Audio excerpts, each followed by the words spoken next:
Olá, sou a Mariana Alvim, bem-vindos ao Vale a Pena, o meu podcast onde conhecemos as pessoas enquanto leitores, com o apoio da WUC, a maior livraria online portuguesa. Fiquem por aí, vale a pena. Hoje tem connosco Nuno Eiro, este comunicador e apresentador que adora montanhas russas e música brasileira. Muito, desde a nova MPB ao funk, vai tudo. Tudo. Come 2 ovos cozidos todas as manhãs. Cozes de véspera? Não, vamos ao bar. Não trazes de casa. Não trago de casa. Não ficas com soluços? Não, nada. Eu fico com soluços. Ficas.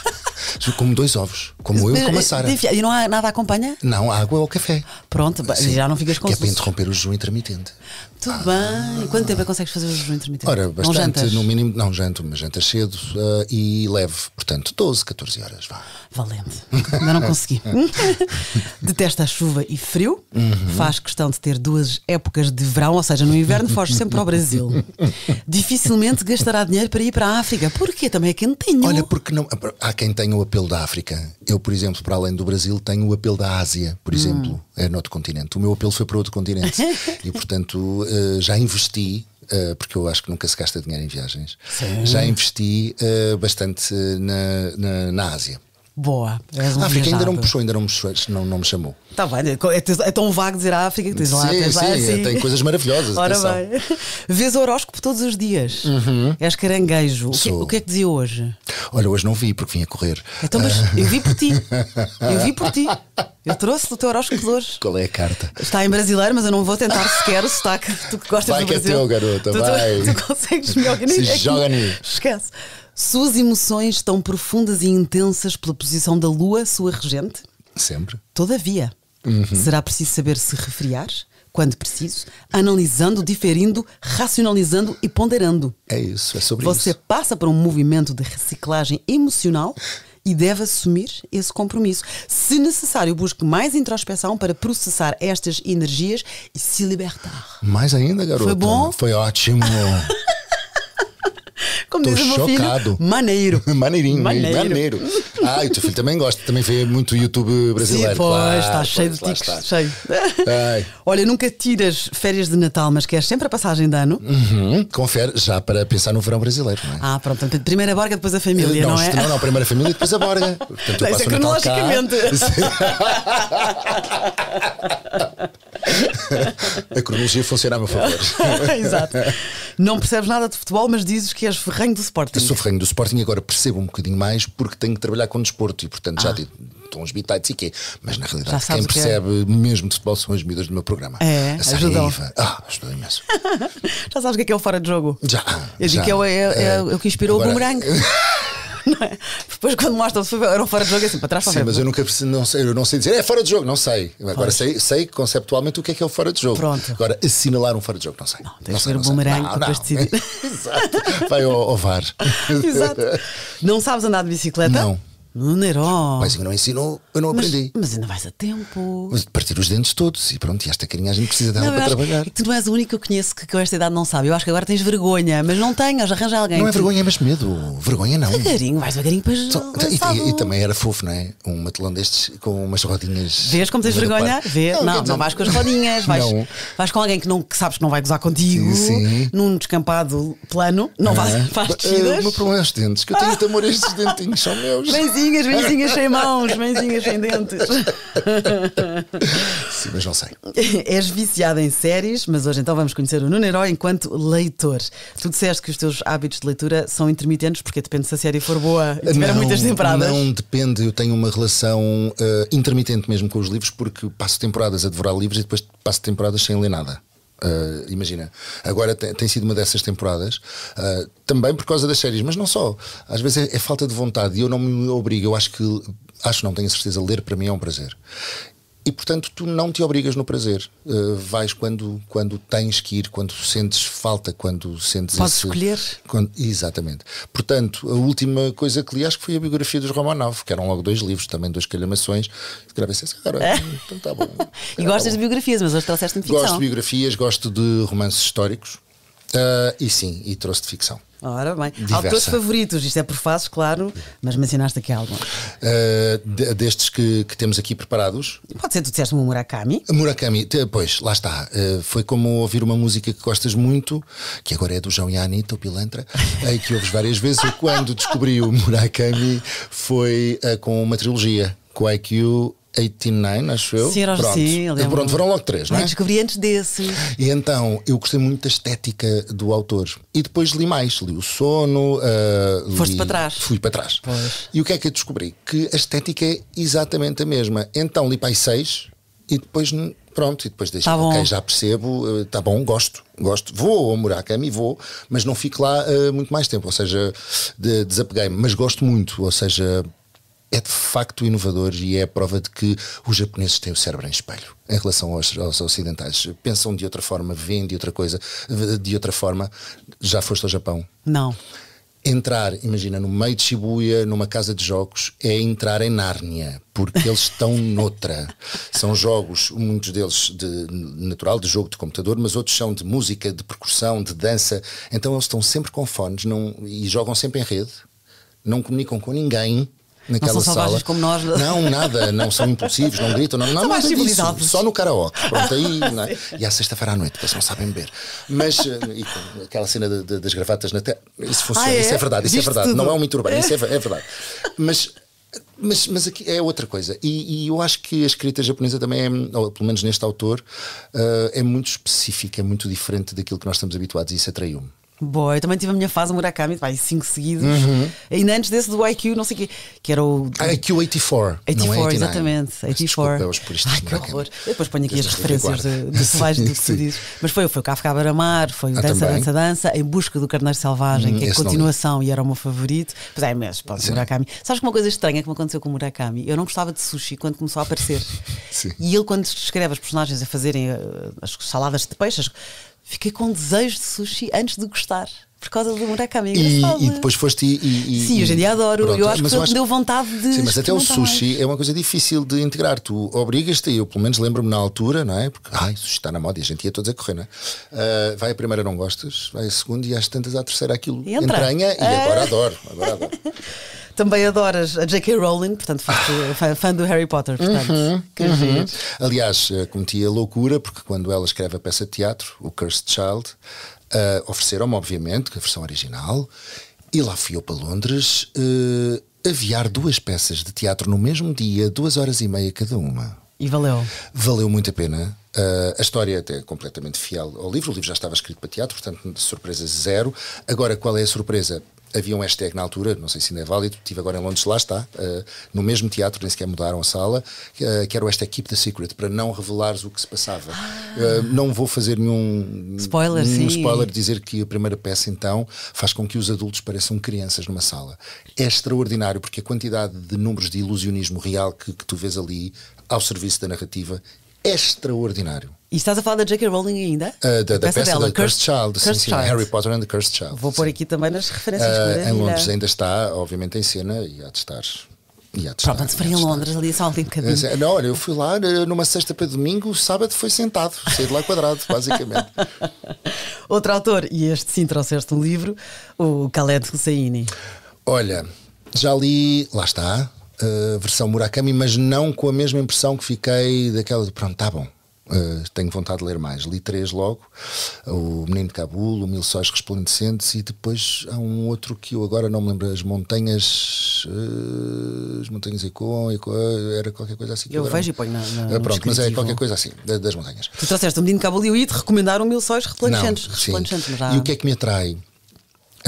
Há a história por si, mas atrai-me o ambiente. Ou seja, o Afeganistão ainda antes da tomada talibã, portanto, ele próprio, o autor próprio, sai aos 11 anos, o pai era diplomata, portanto depois vem para a Inglaterra, acho eu, e ele depois pede mais tarde a cidadania. Foram para Paris por causa do trabalho do pai. E ele pede a cidadania americana depois mais tarde, portanto. Mas ele já foram a exílio, portanto, sim, fugiram. E ele descreve nesta altura Cabul que ele conhece, e é antes de tudo ser destruído pelos talibãs, e era de facto uma sociedade absolutamente evoluída. não havia a segmentação de género, a diferenciação que existiu depois com os talibãs e que voltou a existir. Eu acho que é um povo absolutamente esmagado, em que é cíclico, se pensares bem. Foram tomados pelos russos, foram ocupados pelos russos, saíram, entraram os talibãs, americanos, 20 anos, e voltou a acontecer exatamente o mesmo. O que quer dizer que mulheres de 20 anos hoje regrediram para lá da sua vida. É assustador. É absolutamente assustador. E hoje falamos sempre da Ucrânia e bem, e esquecemos que isto está a acontecer também. Ainda. Mais longe. E portanto aquilo que não são só as histórias, aquilo que me interessa na narrativa do autor, mas é também este ambiente que ele não deve ser romanceado, ou seja, ele viveu aquilo quando era miúdo e portanto são as referências que ele tem. Sim, até porque a história aqui do menino de Cabul, o rapaz tem também que fugir do Afeganistão com a família. Portanto, aí tu até pensas, isto é autobiográfico. Mas conta-me um bocadinho sem estragar, porque isto é a história também de uma amizade. É um rapaz que quer, o Amir deseja ganhar o concurso para pagar para impressionar o pai, não é? E o amigo dele, o grande amigo dele, o Hassan, está determinado em ajudá-lo, mas depois algo acontece e eles são separados. É muito bonito. É muito bonito, quer dizer, é duro. Mas lá está. Acompanha a narrativa da história do autor e a narrativa do povo afegão. Ou seja, há doçura, mas há sempre qualquer coisa de amargo de boca no final. E a história não é previsível. Ele não é previsível a contá-la. Ele é cru e é isso que me atrai na história. Sabes? É mesmo muito bonito. E aliás, já deu filme, acho eu. Não sei se deu filme. Não sei, The Kite Runner, não sei, o menino de Cabul. Não sei, The Kite Runner, não sei se deu filme. Mas é possível. É considerado, pelo The Times, é considerado o livro da década. Daquela década, sim. Sim. O menino de Cabul. Sim. Outro então de sucesso que eu te iria recomendar, mas já leste também, que eu já tinha ouvido falar lindamente e estou agora aqui a estudar a matéria, Mil Sóis Resplandecentes. Sim, ia fazer aqui pesquisa, porque e as montanhas, espera lá, vai tudo no mesmo ambiente. Vai tudo mesmo. Só que aqui, diferente do Murakami, este ambiente, cá está. E as montanhas falaram. E as montanhas falaram, vou anotar aqui. Falaram, por acaso está em espanhol, mas e as montanhas falaram. Outro livro dele, que o Mil Sóis Resplandecentes. Aqui já é o ponto de vista, pronto, são duas amigas, portanto é um livro que passa em revista, lá está, mais uma vez aprendes, passa em revista os últimos 30 anos do Afeganistão e é uma história comovente de duas mulheres afegãs, são ambas casadas com o mesmo homem. Exatamente. E elas unem-se na amizade e na dor que ambas sofrem, não só de violência dentro de casa como fora. Sim, até porque a mais nova quando entra, não é? Aquilo tudo para ela é uma violência, só o contexto familiar dela não é esse e portanto aquilo é um choque e é outra mulher que a acolhe. Pois, porque elas têm uma diferença de idade e é isso que as separa. Une-as a amizade e a dor. E ao mesmo tempo também fala um bocadinho do esmagar de sentimentos da primeira mulher, ou seja, nada ali é deixado por contar. São sempre histórias muito humanistas e volto a dizer, as histórias são incríveis, mas todo o contexto dá-te de facto uma perspectiva ainda mais grandiosa sobre cada história, porque tu não podes retirar as pessoas do seu contexto. E por exemplo, neste caso é exatamente isso. Aquela história nunca teria acontecido se não fosse aquele contexto social. Fantástico, sabes uma coisa gira sobre este autor, porque às vezes tens autores com livros incríveis e depois o livro seguinte pode ficar aquém, e este parece cada vez melhor. Portanto, fica aqui a recomendação: é O Menino de Cabul e o Mil Sóis Resplandecentes. Este livro liderou o primeiro lugar em dezenas de países. Nos Estados Unidos, antes sequer de ser publicado, antes de estar à venda, foram feitas 5 reedições. Tais eram as encomendas. Incrível. Ele é bom. E acho que há sempre uma tentativa, eu não sei se é consciente, de redenção por ter abandonado o país. Mas ele fala nisso, o autor. Ele diz que voltou ao Afeganistão porque ele, saíram, lá está, por causa da profissão do pai foram para Paris e já tinha havido um golpe, até foi no dia em que nasceu o irmão dele. Ele tinha 13 anos quando houve um golpe no Afeganistão. Sim. Ainda ficaram lá 3 anos, depois foi para Paris por causa do pai embaixador. Estavam em Paris, nunca voltaram para o Afeganistão porque houve um novo golpe, este mais cruel. Pronto, foram para os Estados Unidos, onde ele tirou medicina. Ele é escritor e médico, é o máximo. E ele volta ao Afeganistão, diz o autor, só com 38 anos, e diz que se sentiu turista, que já não... E eu acho que tu percebes alguma tentativa de redenção interior. Se ela é consciente, não sei, mas tu percebes isso. Sentes isso nele? Sim, até porque tu nunca te desiludes com a cada livro. Ele volta lá E ele preocupa-se com o sentimento de pessoas. Podia ser no Menino Cabelo, até podia ser na primeira pessoa, mas nos outros não é. Sim, no Rapaz, ali são mulheres. Nas outras histórias não é isso que se fala. Então parece que é uma amálgama de pessoas sem nome que ele deixou ao abandonar, percebes? Uau. É o que eu sinto na escrita dele. O Menino de Cabul, as montanhas Falaram? a falar, sim. 1000 sóis resplandecentes sim. do Husseini.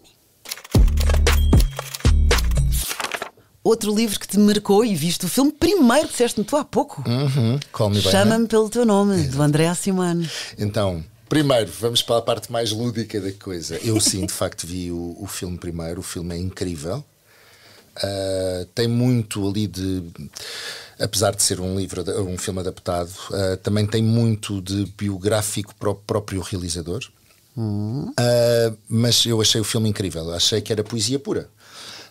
Desde a banda sonora ao decor escolhido, que é a cidade do realizador. É a Riviera Francesa? Sim, não. No livro é? Sim, mas é italiana. Ok. É italiana. E então, às tantas, vou a uma livraria e vejo o livro. E vejo o livro em português, natural, não é? Então, olha, deu-me um ataque de Posidonite. Porque. Um ataque de Posidonite? Eu vou assumir isto. Porque tu viste o filme? Não vi. Então, uma das personagens principais tem uma bengala, que é o Leira.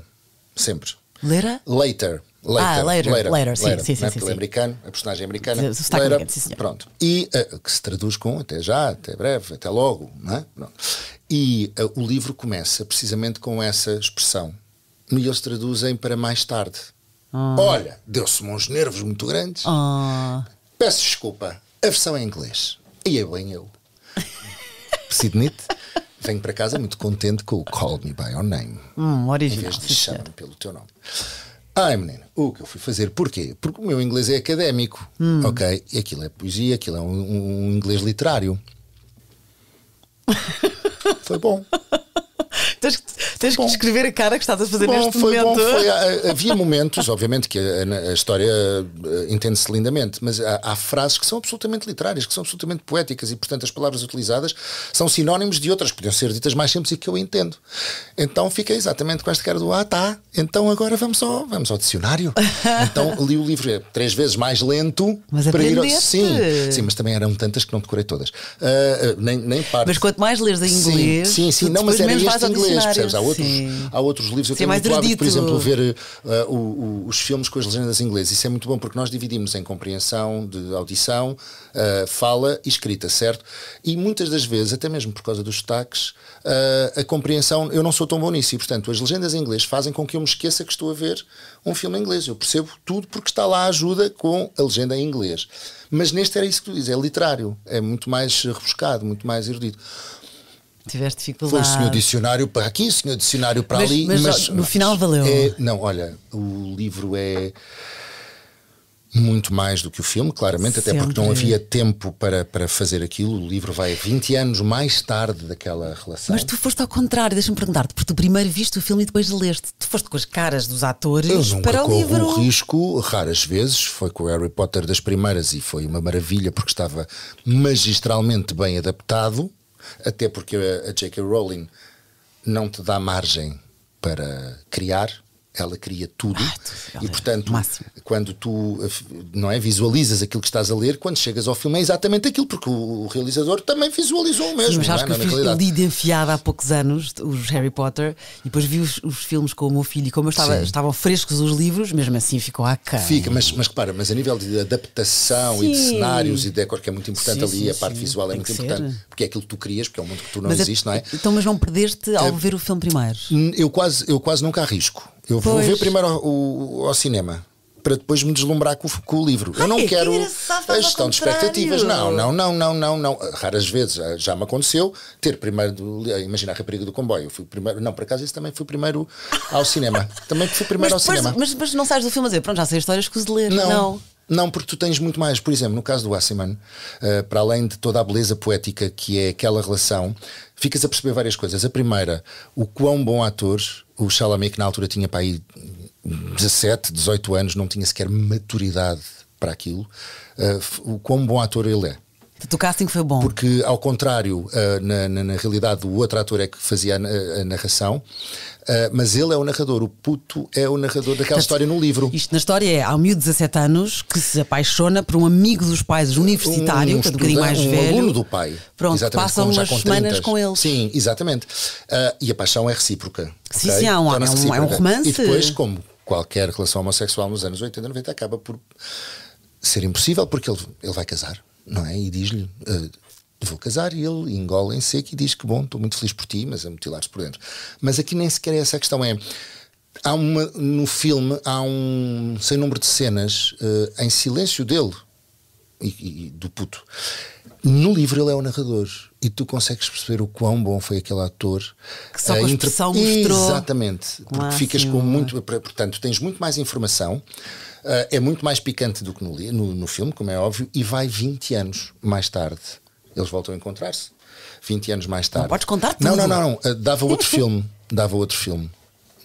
Portanto, o livro é muito mais extenso e só tens a ganhar de o ler, mesmo que tenhas visto o filme primeiro. E há a continuação, portanto, há o Chama pelo Teu Nome e depois há o Encontra-me. Mas eu não li e tenho muito medo. E também estão a querer ver o filme, estão a querer fazer o filme e pensei: está bom assim, porque há uma obra quando ela é épica, mas quando é extraordinária. Mas são raros. Mas não são aquelas personagens que ficaram contigo? Sim, então agora reencontram-os. Mas são raros as sequelas que são extraordinárias. Sim. Tens, não é? Sim, tens muito poucos. O Shrek foi bom. O Shrek foi ótimo. Por exemplo, o Top Gun também. O Maverick. Não vi. Olha, não apeteceu. Como a ti vês, gostei tanto do primeiro, está bom.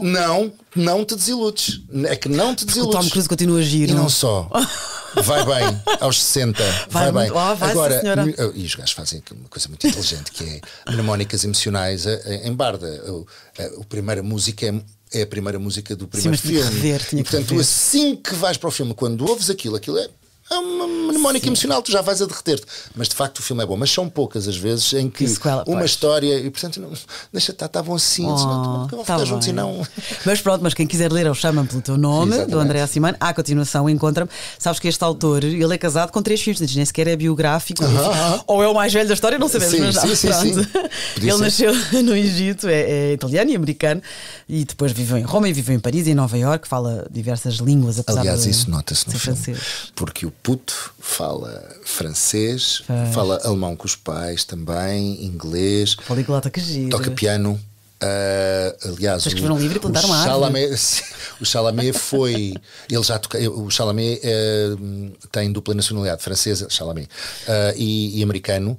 Ele já tocava piano, mas foi aprender mais. Ele vai mais cedo para o location do filme para estudar piano, falar italiano e alemão.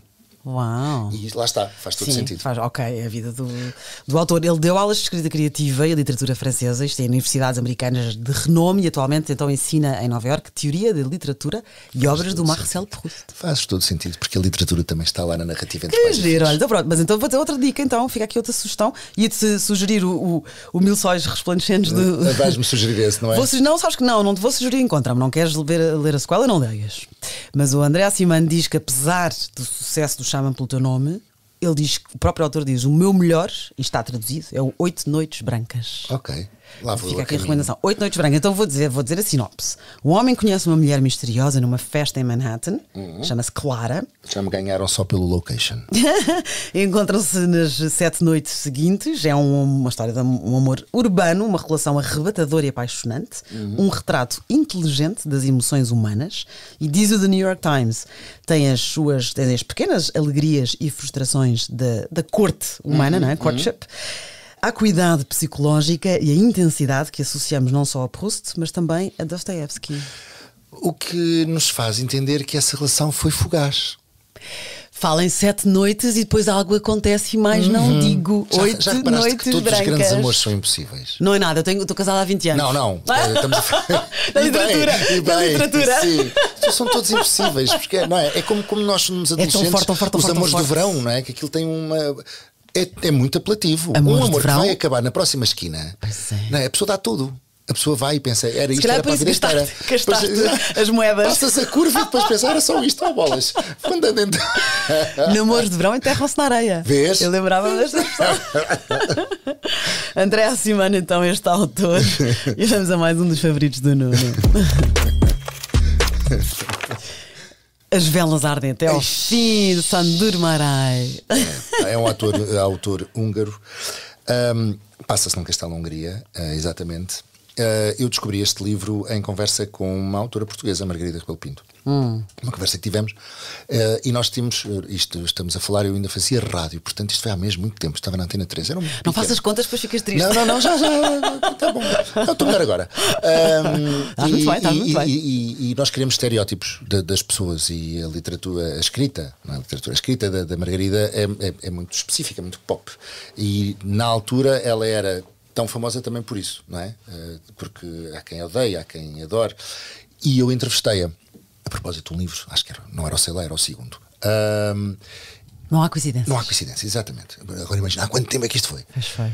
E eu fiquei completamente desidrado com a conversa que tive com a Margarida. Descobri uma pessoa, para além da autora, daquele género de também fã do Murakami, que eu lembro-me. E ela fala-me no Sandur Marai. E eu fui comprar, e agradeço-lhe, até hoje ela não se lembra, mas eu lembro-me. Obrigado, Margarida.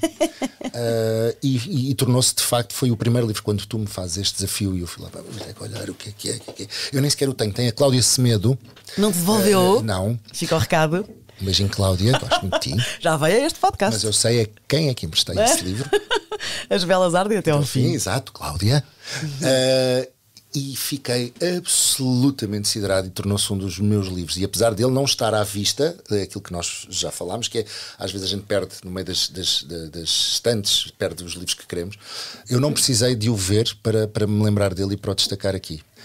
Isso faz toda a diferença. Sim. É a história de dois homens que foram muito, muito amigos e passaram muitos anos. 40. Isso. Sem se ver. E reencontram-se para uma noite.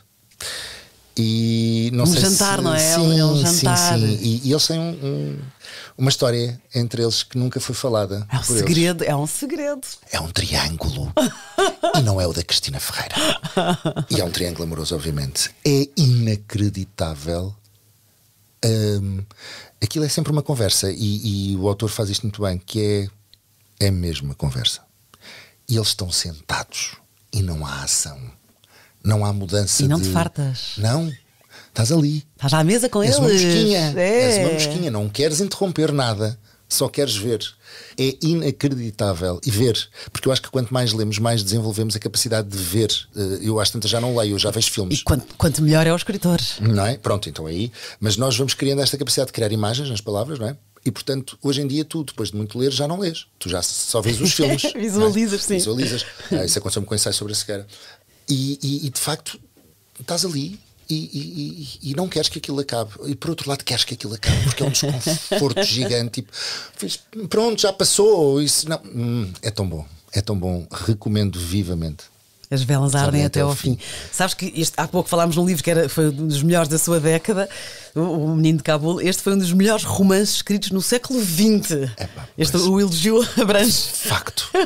Deve ser, eu não li todos, não sei, mas para mim é um dos meus melhores. Sim, sabes que este livro foi escrito em 1942, mas só teve projeção mundial 60 anos depois, porque foi finalmente traduzido para inglês, portanto só chegou a Portugal em 2001. Aquela cortina de ferro ali no centro europeu, não é? Acaba por esmagar também os artistas. Ora bem, ele foi mesmo, a obra dele foi proibida pelo regime comunista, ele era um liberal, e foi muitos anos esquecidos na Hungria, de onde ele é escritor e jornalista, e depois, a não ser pelos imigrantes húngaros que continuavam a publicá-lo no Ocidente. Claro, só depois era quem estava fora daquela opressão. Ora bem, com a queda do regime comunista, volta ao sucesso na Hungria e até foi premiado póstumamente. Sim, pois lá está, tarde demais. Eu acho que as pessoas devem ser premiadas em vida, não é? Sim, as velas ardem até ao fim.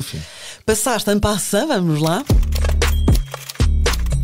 Passa a redundância, passaste pelo ensaio sobre a cegueira, foi o livro mais falado no podcast anterior, portanto já sei que adoraste, e depois falaste noutro que também já me falaram finalmente neste livro, que é incrível, O Mataram a Cotovia. Sim, Harper Lee.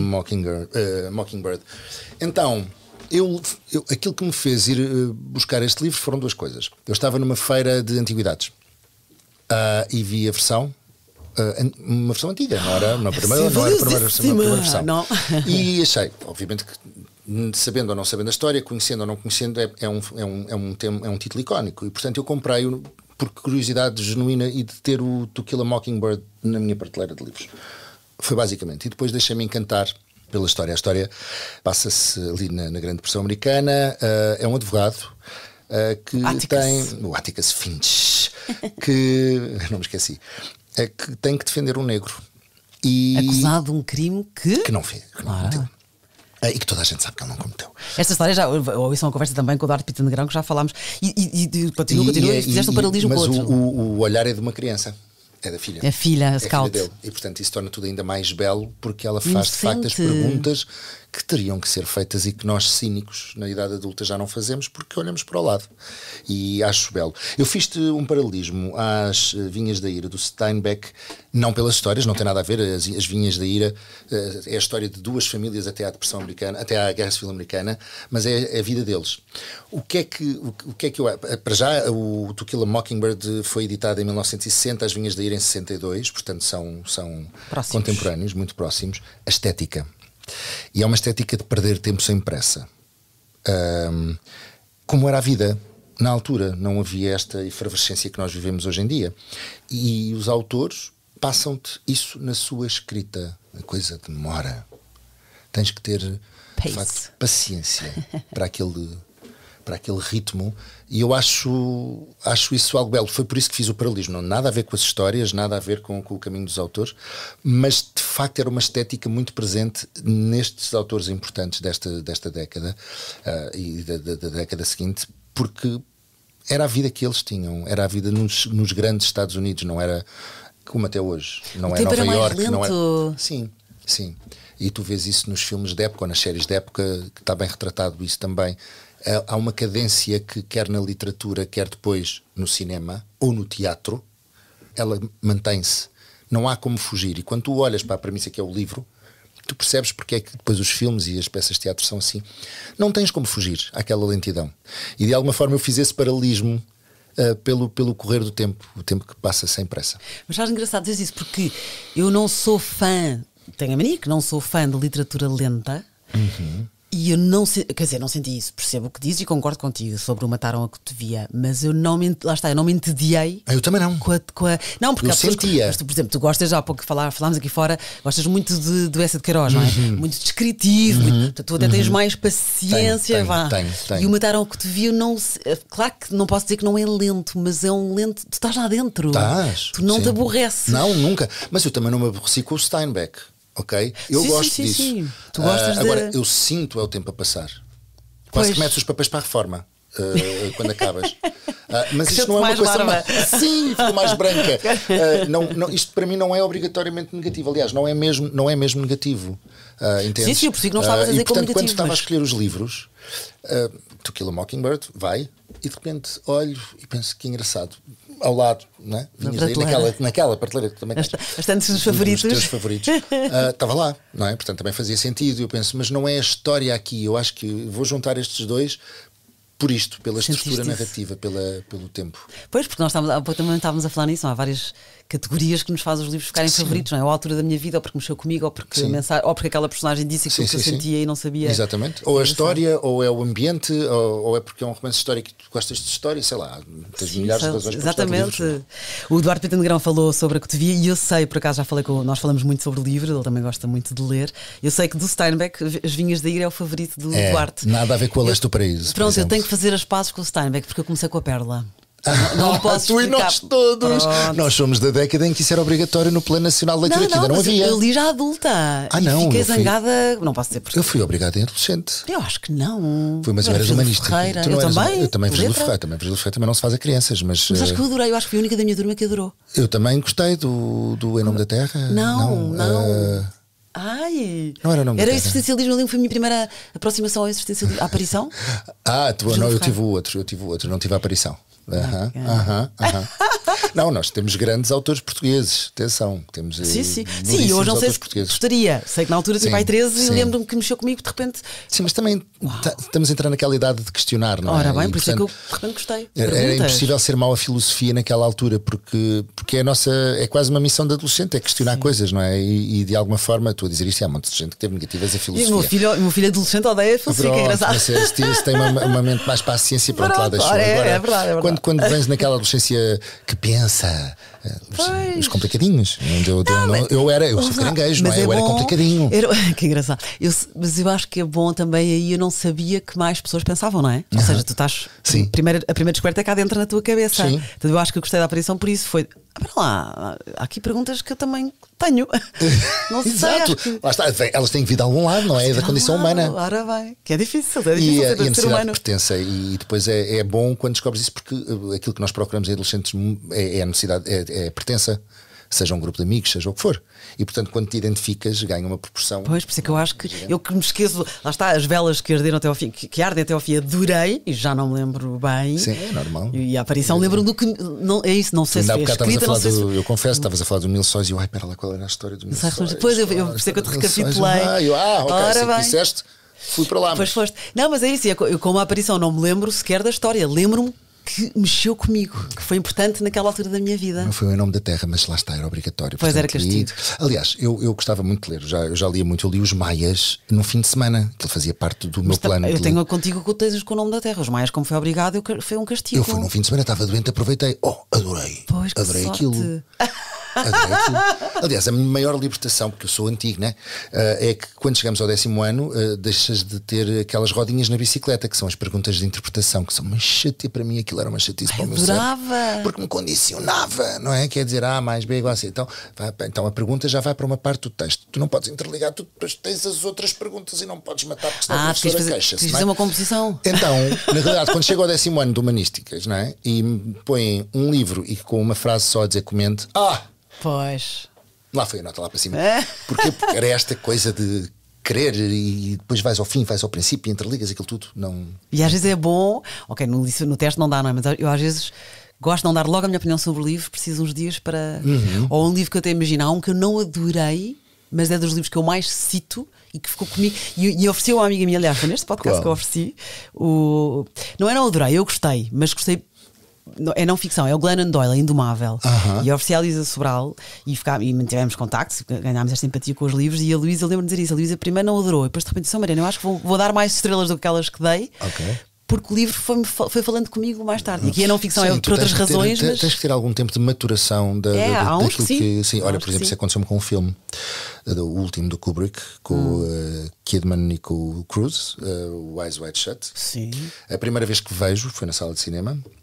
Olha para aquilo e pensa, fumaram umas ganzas. Também só me lembro Aliás, disso. a própria Nicole Kidman, a personagem, fuma uma ganza com ele no quarto. Sim, com uma camisa aberta. É aí que ela lhe dá um tarião de representação naquela plano corrido, daquela sequência de 7 minutos de cena. Aí temos a Nicole Kidman, que veio a ser depois do divórcio, que eu acho que foi a melhor coisa que lhe aconteceu mesmo.